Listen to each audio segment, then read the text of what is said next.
Estamos en esta mañana contentos, agradecidos con nuestro Dios, porque podemos una vez más compartir con ustedes la palabra, esperando con todo el corazón que la palabra llegue a tu vida y haga ese rema, haga esa obra por la cual ha sido enviada. Nosotros solamente somos mensajeros y tratamos de transmitir lo que Dios pone en nuestro corazón para tu vida. Esta mañana yo quiero compartir con ustedes el tema cuando Jesús te mira. Ese es el tema que vamos a estar compartiendo. Y ese está basado en un solo versículo que es un episodio muy excelente en la palabra de Dios. Y yo quiero que me acompañes al libro de Lucas en el capítulo 22, verso 61. Y quiero que leamos este versículo. Gloria a Dios. Vamos a leerlo todos juntos. Vamos a meditar en él y vamos a abrir nuestro corazón para que el Señor nos hable en esta mañana. Cuando el Señor te mira, mira lo que dice la palabra de Dios. Lucas 22, 61 dice: Entonces, vuelto el Señor, miró a Pedro, y Pedro se acordó de la palabra del Señor que le había dicho: antes que el gallo cante, me negarás 3 veces. En otras palabras, el contexto de la historia habla de la escena cuando Jesús fue arrestado y fue llevado preso ya tiempo antes de ir a la cruz por nosotros. Cuando Él estaba teniendo la Santa Cena con sus discípulos. Y a mí me llama la atención mucho este versículo porque habla de el amor de Dios tan evidente hacia nosotros, en este caso mostrado en la vida de Pedro. Pedro era un hombre que refleja la característica que casi la mayoría de nosotros tenemos: arrebatados, de repente no pensando las palabras que hablamos, y como decimos, con las propias palabras nos atamos y nos ahorcamos nosotros mismos. Sin embargo, Dios de esa manera en este relato nos muestra cuánto nos ama. Pedro le estaba asegurando horas antes a Jesús que él estaba dispuesto de ir a la misma muerte por el Señor. Y el Señor le dijo con una voz firme pero tierna a la vez, le dijo: Pedro, antes de que el gallo cante, tú me habrás negado 3 veces. Entonces, en este versículo 61 que acabamos de leer, dice la palabra de Dios. Unos momentos antes, el relato está hablando de que cuando agarraron a Jesús y lo llevaron preso, dice que Pedro le seguía de lejos, porque era tanta la turba que se había levantado, que me imagino que a todos atemorizaba. Pero dice la palabra bien explícitamente que Pedro le seguía de lejos. Y dice que en el momento cuando llegaron ante los sacerdotes, dice que Pedro se quedó afuera en el patio y había alguien ahí con una alumbrada para calentarse, y Pedro se puso ahí entre ellos. Y la gente que estaba ahí lo conoció y le dijo: tú eres de los discípulos de Jesús, tú eras el que andabas con ellos. Y Pedro contestó, dice: no sé de qué estás hablando, yo no lo conozco. Y se movió de allí, y dice la historia que se volvió a poner en otro lugar y alguien más lo volvió a conocer y le dijo: tú eres de ellos. En una de las cartas de los otros apóstoles dice: porque hablas como ellos. Entonces él volvió a repetir: no sé de qué estás hablando, yo no lo conozco. Dice que la tercera vez, cuando esta mujer lo conoció, dice: tú eres de ellos porque eres Galileo, tú te vistes como ellos, hablas como ellos. Y dice que Pedro empezó a blasfemar, a hablar malas palabras, para decir: no lo conozco, no sé de qué me estás hablando. En ese momento dice que cantó el gallo. Y este versículo dice: en ese momento exacto, cuando Pedro niega a Jesús por tercera vez, Jesús lo mira. Y Jesús lo mira y hace que Pedro se acuerde de sus palabras.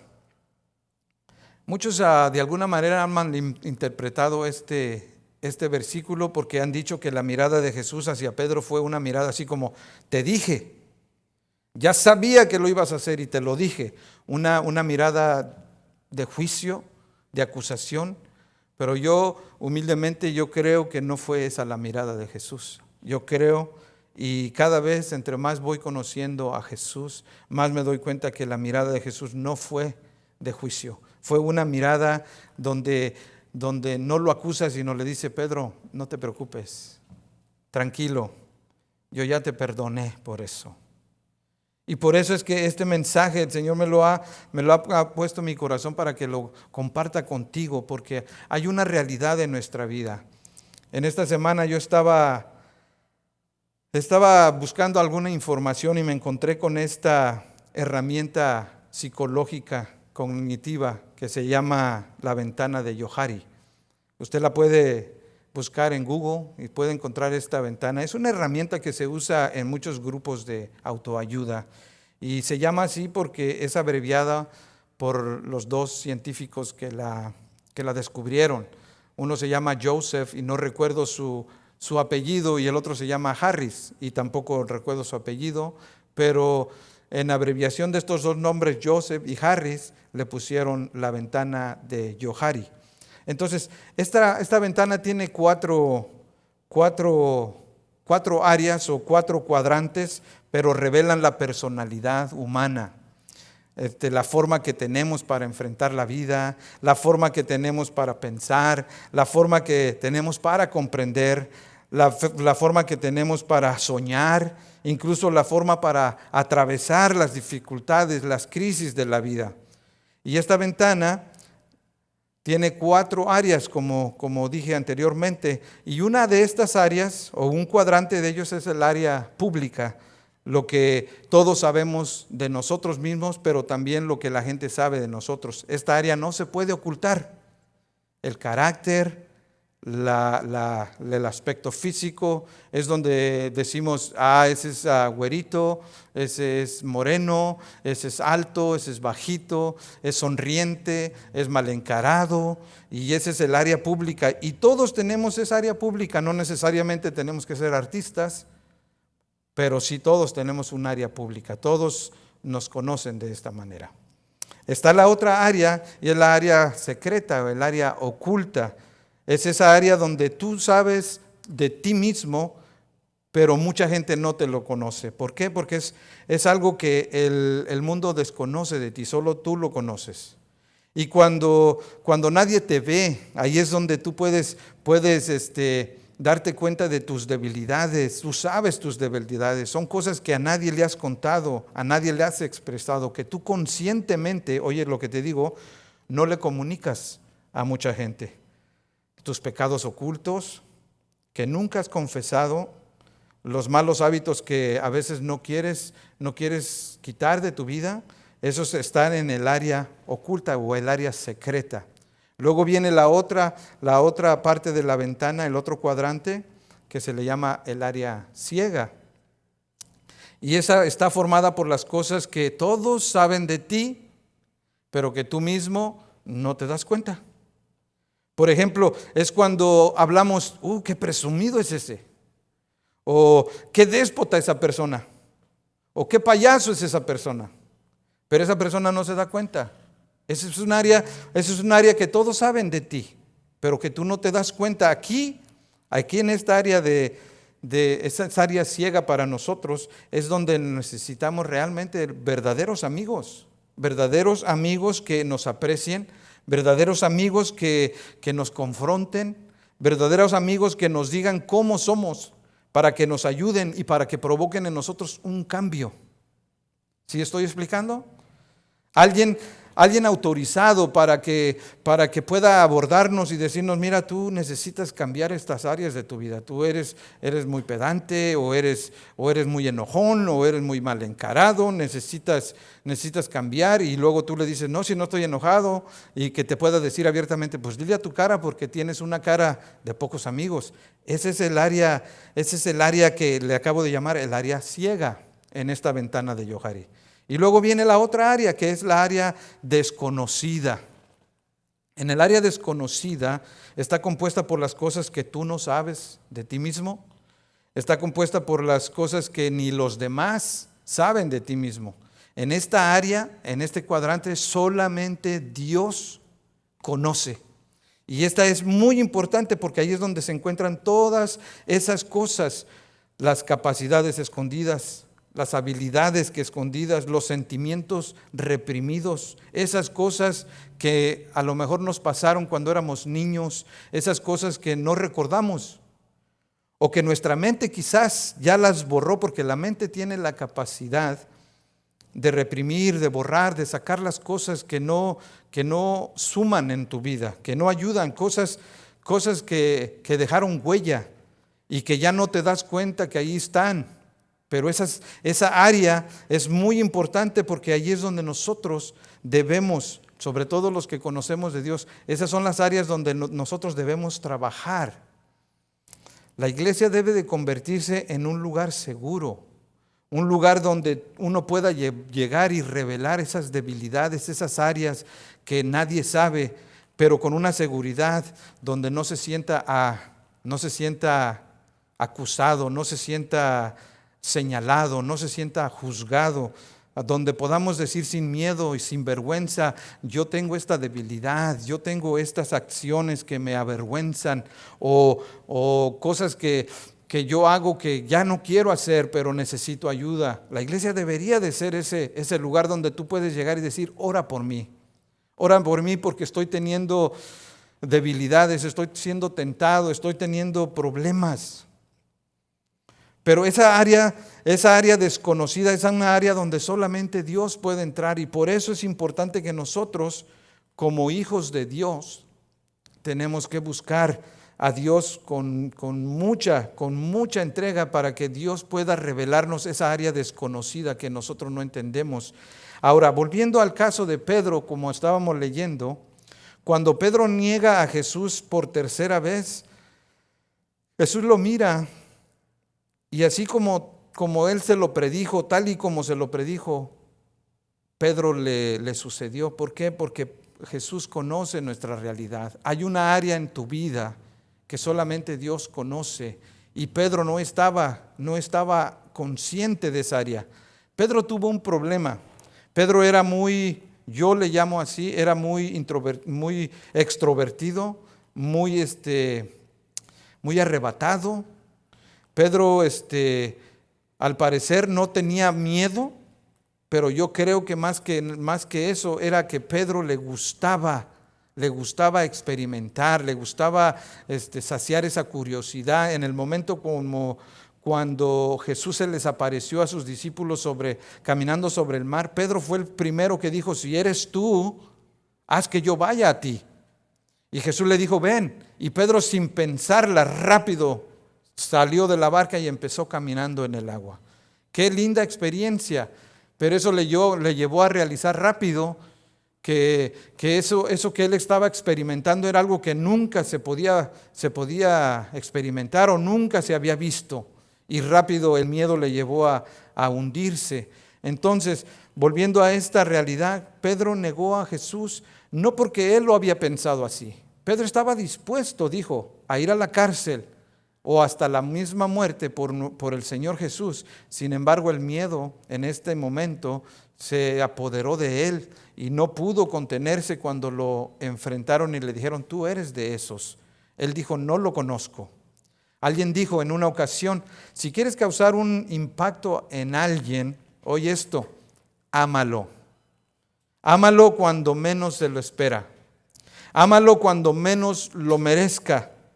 La mirada de Jesús aquí, cuando miró a Pedro, esa mirada, vuelvo a repetir, no era una mirada de condenación, era una mirada de compasión, no era la mirada: te dije, ya sabía que lo ibas a cometer. No, era una mirada de: no te preocupes, yo ya te perdoné. Tranquilo. Por eso es que yo voy a la cruz. Por todos los pecados cometidos, por todos los pecados que cometes y por todos los pecados futuros. Por eso es que yo voy a la cruz, porque yo quiero perdonar tu pecado. Esa era la mirada que Jesús estaba haciéndole a Pedro. Ofrece misericordia a alguien que no lo merece y tú vas a impactar su vida.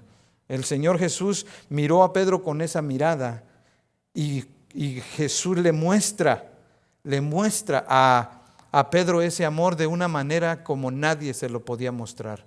Y que la prueba para ello es que después de que Jesús fue crucificado, después de que Jesús resucitó, dice la palabra de Dios que se les apareció a sus discípulos por 40 días. En una ocasión, Pedro y sus discípulos estaban pensando irse a pescar otra vez y volvieron a intentar pescar. Y pasaron toda la noche intentando pescar, pero no pescaron nada.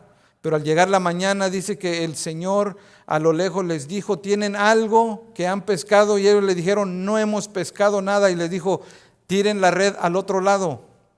Y cuando echaron la red, dice la palabra de Dios, que volvieron a llenar la red de tal manera, eran 150 peces. En ese entonces quizás eran muchísimos, porque a lo mejor el tamaño era muy grande. Pero dice que otra vez sentían que las redes no las podían levantar. Entonces Juan, el apóstol Juan, reconoció a Jesús y le dijo a Pedro, es el maestro. Y Pedro se echó al agua y nadó hacia donde estaba Jesús, y ahí estaba Jesús, cocinándoles un desayuno, un pescado a los discípulos. Eso es lo que me dice a mí, que la mirada de Jesús no era una mirada de condenación, era una mirada de amor, era una mirada que le estaba diciendo a Pedro, no te preocupes, yo sabía que lo ibas a hacer, yo sabía que no te ibas a resistir, de eso te estaba yo hablando que te iba a pasar, pero no te preocupes, yo ya te perdoné. Esa era la mirada que Jesús le dio a Pedro cuando Pedro lo negó por tercera vez. Es importante cuando nosotros hacemos algo a alguien que no lo merece, cuando lo amamos, cuando le amamos de una manera que esa persona no esperaba, cuando le mostramos esa compasión cuando menos lo merece, eso es lo que va a hacer un impacto en la vida de las personas. Así como Cristo nos mira a nosotros y nos muestra ese amor incondicional, aun cuando nosotros le fallamos, aun cuando nosotros somos infieles, dice la palabra de Dios que Él permanece fiel, porque el Señor te ama de tal manera que a pesar de que tú hagas algo que tú sabes que no le agrada, su amor no va a cambiar por ti. ¿Qué hay en la mirada de Jesús? ¿Qué es lo que la mirada de Jesús provoca como en la vida de Pedro? Pues la mirada de Jesús provoca que te haga que tú reflexiones, que tú te des cuenta que siempre vas a fallar, que no importa cuánto te esfuerces, que no importa cuánto hagas o cuánto quieras hacer para lograr que Dios te acepte o para lograr que Dios te ame, tú vas a fallar. Porque somos humanos. Hemos venido hablando la semana pasada de que en nuestras emociones nosotros cometemos errores porque nos dejamos controlar por esas emociones. Entonces la mirada de Jesús provoca que reflexionemos. Cuando la mirada de Jesús tierna está enfocada en ti, ¿sabes qué es lo que viene a tu mente? Que no puedes hacer nada para merecer ese amor. Eso es lo que te provoca la mirada de Jesús. Que Él te ama cuando fallas, igual que te ama cuando le eres fiel. ¿Por qué? Porque el amor de Dios no cambia. El amor de Dios es incondicional. Tu ventana de Yohari, en esa área desconocida, en todos tus cuadrantes de tu vida, solamente Él puede cambiar todo para bien. La mirada de Jesús hace que quieras cambiar. Eso provoca la mirada de Jesús. La mirada de Jesús hace que tú en tu interior tengas el deseo de ser diferente. Tú quieras cambiar, que llores amargamente para poder cambiar lo que tú tienes, que sientas ese remordimiento, pero que llores de arrepentimiento, que sientas que quieres esconderte de más, ya no quieres esconderte más, sino que quieres más bien acercarte más a Jesús. Eso es lo que la mirada de Jesús provoca. Pedro experimentó de Jesús esa mirada, experimentó de Jesús ese amor expresado. Y yo pienso humildemente, pero con toda convicción, que cuando el Señor Jesús volteó a ver a Pedro, simplemente le estaba confirmando: Pedro, aunque yo sé lo que va a pasar en tu vida, yo no te dejo de amar. Y me llama la atención que Pedro, después de tiempo, él entendió el gran amor de Jesús, que Pedro estuvo dispuesto a dar su vida por Jesús. Y de verdad lo hizo, dio su vida por Jesús. ¿Qué es lo que ocasiona la mirada de Jesús? Número 3, la mirada de Jesús tiene ese no te preocupes, ese no te aflijas, está tranquilo, yo estoy contigo.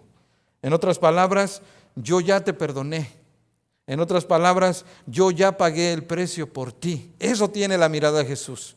Eso hace la mirada de Jesús, que tú sientas que verdaderamente ya no tienes por qué preocuparte, que tú puedas sentir esa tranquilidad del perdón que Dios te da porque te ama. Esa mirada te hace sentir que Él va a volver, como hablábamos hace unas semanas. No tengas miedo, crees en Dios, cree también en mí, dijo Jesús. En la casa de mi Padre muchas moradas hay. Y eso es lo que Jesús quiere cuando te voltea a ver y te dice, yo quiero que tú estés conmigo. Yo quiero que tú estés tranquilo. Yo ya te perdoné. La mirada de Jesús no te condena. La mirada de Jesús te ama. La mirada de Jesús te dice, levántate, levántate. Y te da la mano y te dice, no peques más. La mirada de Jesús como aquella mujer cuando se la trajeron y le dijeron, esta mujer fue hallada en pleno hecho de adulterio. Y la ley dice que tal persona debe de morir, porque esa es la mente humana. La mente humana está rápida para aplicar ley, para aplicar justicia, pero muy, muy lenta para aplicar misericordia, amor, compasión. Y dice la palabra de Dios que cuando trajeron a la mujer y la pusieron delante de él, Jesús escribía en tierra y no los volteaba ni a ver. Y cuando le dijeron y le insistieron que la mujer tenía que morir, él dijo, está bien, el que esté limpio de pecado, que sea el primero en arrojar la piedra. Y la historia usted la ha de conocer. Dice que uno a uno se fueron yendo porque no había ninguno que se sintiera limpio de conciencia. Cuando Jesús se vio solo con la mujer, la miró y le dijo, mujer, ¿dónde están los que te acusaron o los que te acusaban? ¿Ninguno te condena? Y dijo la mujer, ninguno. El Señor tiernamente la mira y le dice, ni yo te condeno, vete y no peques más. La mirada de Jesús no te condena. La mirada de Jesús te ama. La mirada te dice, levántate, te da la mano, te dice, no peques más. Te dice, tengo un lugar para ti preparado, para que donde yo esté, tú también estés conmigo. Y les dijo a sus discípulos, si no fuera así, yo se los hubiera dicho. Así que yo quiero dejar en tu corazón esta verdad. La mirada de Jesús te hace que reflexiones que Él te ama y que tú no tienes que hacer nada para que Él te ame. Y que tú no puedes hacer nada para que Él te deje de amar. La mirada de Jesús te hace que reflexiones en esa realidad y te hace que tú desees cambiar. Te hace que tú sientas en tu corazón el deseo de ser mejor, sin que nadie te lo tenga que decir. Las áreas de tu vida que a lo mejor a Dios no le agradan, nadie te las va a tener que decir, porque la mirada de Jesús, tierna y llena de amor, te va a hacer desear querer ser mejor para Él. Esa mirada es la que nunca te va a hacer sentir culpable, al contrario, te va a hacer sentir, no te preocupes, la regaste. Así que ¿cuántas veces no te has sentido tú afligido porque sabes que cometiste un error y sabes que hay algo en tu vida que no le está agradando a Dios? Yo quiero decirte, la mirada de Jesús te dice, no te preocupes, yo ya te perdoné, ven a mí, no te detengas. Y la mirada de Jesús no te va a condenar. Así que yo quiero en esta hora decirte con todo mi corazón que el Señor te mira y te dice, te amo, que el Señor te dice, no te preocupes. Yo no sé si a lo mejor en este día algo en tu vida está delante de tu mente, de tu corazón, impidiéndote que busques a Dios de todo corazón, impidiéndote que te acerques al Señor con ese corazón abierto, con ese corazón que necesita ser acariciado. pero que algo en tu corazón, ya sea pecado, ya sea algo que en tu corazón en lo más profundo tú experimentaste y aún no lo has podido sacar. Esta mañana yo te digo, Dios te mira y te dice, yo conozco esa área que tú no conoces. Yo sé de dónde viene ese dolor que tú tienes. Yo sé de qué proviene ese sufrimiento por el cual estás pasando. O quizás el mismo Señor te está diciendo, yo sé eso que tú también sabes y no tienes por qué ocultarlo. Más bien te dice el Señor, yo ya te perdoné, yo te amo y yo quiero que tú disfrutes. Por eso el Señor Jesús dijo, el diablo vino para hurtar, matar y destruir. Pero yo he venido, dijo Jesús, para que tú tengas vida y esa vida la tengas en abundancia. Así que esta mañana te animo, hermano, hermana, amigo que me estás escuchando, que no te preocupes. No puedes tú cambiar nada en tu vida. Solamente te invito, ven a Jesús. Permite que su mirada te haga sentir ese amor.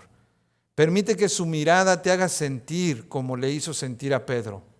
A Pedro, cuando después pasó el tiempo, dice que cuando Pedro estaba ahí comiendo esa comida que Jesús le preparó porque les amaba, Jesús le preguntó a Pedro y le dijo, Pedro, ¿me amas? Y Pedro le dice, sí, Señor, tú sabes que te amo, porque Pedro amaba a Jesús. Y Jesús le dijo, apacienta mis ovejas. Y Jesús le volvió a preguntar por segunda vez, Pedro, ¿me amas? Y Pedro le volvió a repetir la misma respuesta, Señor, tú sabes que te amo. Y Jesús le dijo tiernamente, pastorea mis ovejas. Y la tercera vez que le pregunta a Jesús, Pedro, ¿me amas? Pedro se entristeció. Me imagino yo que Pedro recordó otra vez el momento cuando él negó a Jesús 3 veces, pero que la mirada de Jesús le hizo reflexionar, que la mirada de Jesús le hizo desear el cambio, que la mirada de Jesús le hizo sentir, no te preocupes, yo ya te perdoné. Pero Pedro se acordó de eso y Pedro sintió otra vez la mirada de Jesús que le decía, no te condeno, yo te amo. Entonces Pedro amaba tanto a Jesús, y quiero terminar con esto, que verdaderamente se cumplió lo que le dijo, yo estoy dispuesto de ir a la muerte. Y Pedro, de hecho, fue a la muerte por Jesús. Y Pedro murió igual que su maestro, crucificado. Solamente que él dijo, no soy digno de morir como mi Señor. Y pidió que le voltearan de cabeza, y lo voltearon de cabeza. Y después lo prendieron en llamas, vivo, crucificado por su Señor. Porque Pedro entendió el amor, Pedro entendió la mirada de Jesús. Y yo quiero decirte, Dios quiere que tú sientas esa mirada de amor esta mañana. Todo lo que tú hagas para cambiar, a lo mejor no va a hacer el bien en tu vida que tú estás buscando. Pero si tú aceptas la mirada de Jesús que te dice, yo te amo, yo ya te perdoné y yo quiero que tú disfrutes conmigo, entonces realmente vas a darte cuenta que todas las áreas de tu vida, esa área social, esa área ciega, esa área que tú desconoces de ti mismo, esa área secreta, todas van a ser cambiadas y Dios te va a ayudar. Yo quiero hacer una oración por ti. Pero antes de que oremos, yo quiero que leamos este salmo. Mira lo que dice la palabra de Dios. Salmo 86, verso 5. Dice la palabra de Dios. Porque tú, Señor, mira lo que dice, eres bueno y perdonador y grande en misericordia. Y mira lo que dice aquí. ¿Para quiénes? Para todos los que te invocan.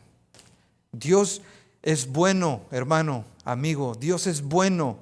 Dios es perdonador. No importa lo que tú has cometido, lo que tú hayas hecho. No importa. Dios no te ama menos por lo malo que has hecho. No, Dios te ama igual. Dios espera que tú reflexiones. Dios espera que tú entiendas cuánto amor tiene para ti. Dios espera que tú en tu corazón quieras disfrutarle. Porque dice, Él es grande en misericordia para todos los que le invocan.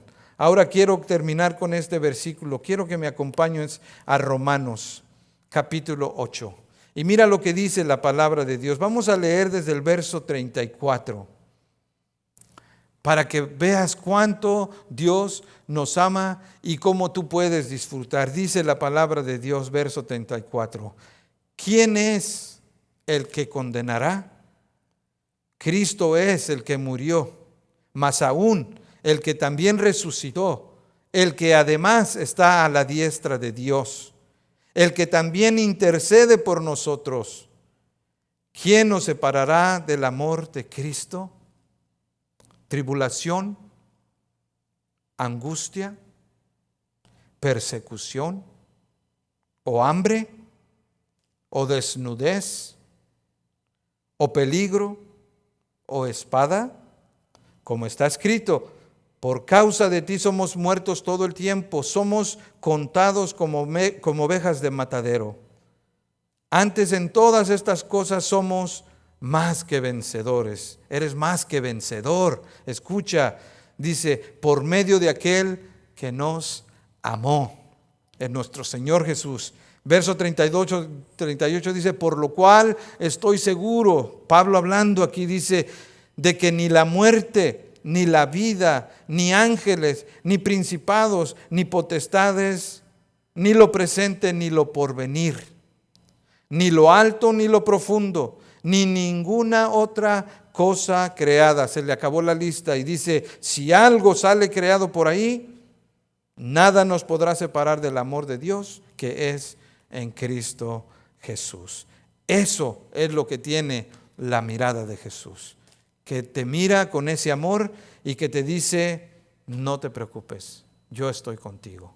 Quiero que ahí donde tú estás, que me acompañes a orar al Señor, que cierres tus ojos. Y tú que conoces cómo te sientes, tú que has experimentado en tu vida altos y bajos, tú que has sentido el peso de la culpa, tú que has sentido el peso de las tribulaciones, a lo mejor tú que has sentido algo que no entiendes en esa área oculta, pero Dios la conoce. Yo quiero decirte, Dios te ama, Dios te ama.